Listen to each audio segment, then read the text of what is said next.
Ginawa ni Princess ang abot ng kanyang makakaya para lamang makasundo ang isa sa namumuno doon sa loob ng presohan. Ayaw niya kasi na may kaaway. Ngunit nahihirapan siya doon sa pinaka-leader. Doon nga ay napaaway pa siya at ginudgud pa sa putikan. Hindi nagtagal ay naputol nga ang bracelet na binigay ni Onse at dito na siya kukutuban ng masama.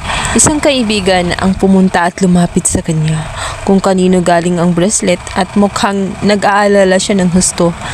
Ang sabi niya ay galing ito sa kaibigang si Ons at hindi na ito nakadalaw. Siguro nga daw ay busy.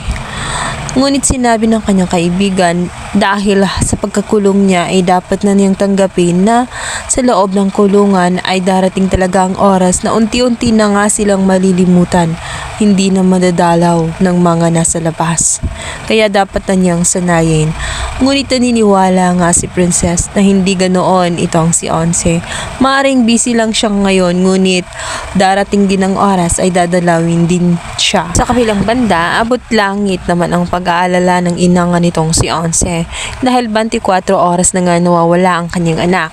Naisipan na nga niyang i-report ito sa mga pulis ngunit nadismaya lamang siya dahil instead na kumilos agad ang pulis ay nakuha pa nitong magkape-kape na tela ba hindi nagpapanik at nagwo-worry.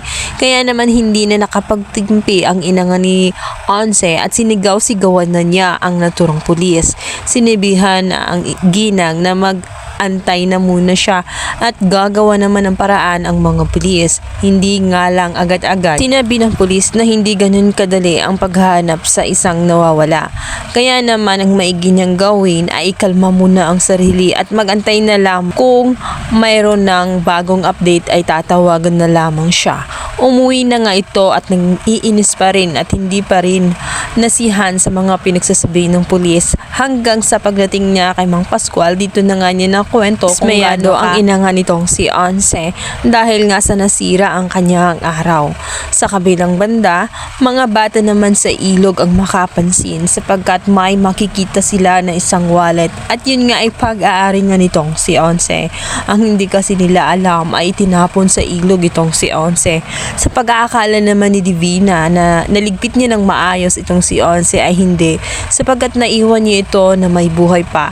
Buong akala nila patay na, ngunit si Onse lamang ang magiging sagot kung bakit ganun ang nangyari kay Princess dahil ang may kinalaman ay walang iba kundi itong si Divina dahil nakita mismo ni Onse ang mga pangyayari.